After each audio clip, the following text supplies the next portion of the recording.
Am I to conclude that you're finished with it? No, don't conclude that.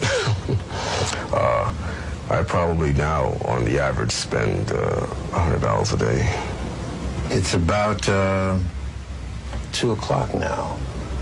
Have you had any today? Not yet. But yet? Not yet. But you can believe when I leave here, it's probably be my next stop. Now, you're a well-educated man. You have some experience in engineering. Yes. You have earning power, obviously. Right. Why would you be fooling with this stuff? You can stand by and see what's happening to your own life, can't you? I used to say the same thing. I used to witness people, and even people who were close to me, have their lives destroyed by it. And I used to witness people sit in these places and spend their last penny. And I say to them, how could you do such a thing, you know? But once you have tried it, you become the anchor banker, you understand. It's that much of a feeling or a sensation that it has wrecked lives, careers, broken up homes. It's just something you can't really describe. What kind of shape is your life in now? Well, I've been a little bit more fortunate than most that I have a roof over my head. Some people who are into crack usually pay their rent months in advance so they don't get evicted, the smart ones. Because believe me, brother, if whatever money you have in your pocket you walk in there with, you're not going to walk out with it.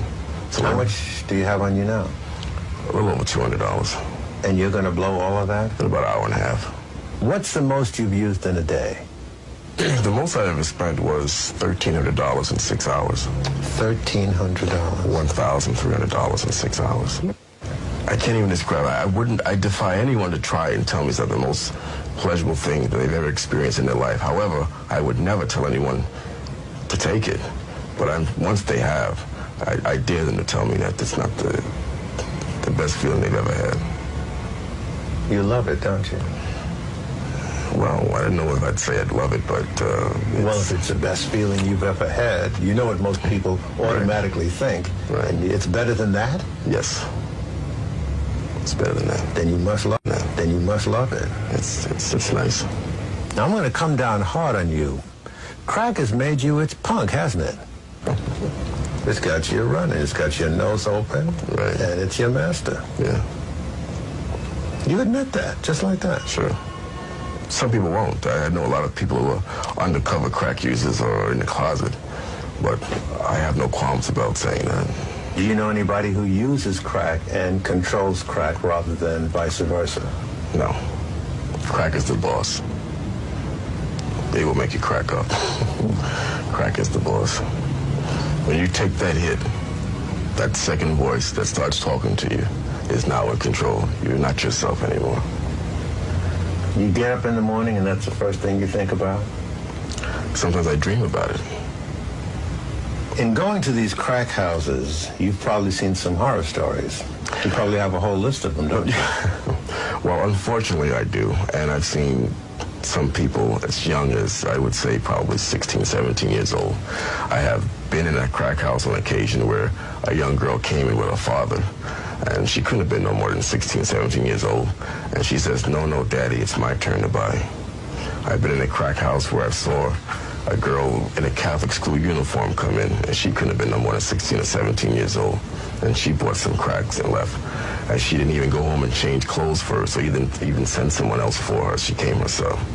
I've seen telephone repairmen, equipment and all, in crack houses. I've seen security guards in crack houses. I've seen transit workers in uniform in crack houses. And I guess it disturbs them not to be there because they are there sitting, smoking away. I've seen people come from New Jersey, go to a crack house, gas tank on empty, and can't even get home. I've seen people go to lunch and never go back to work.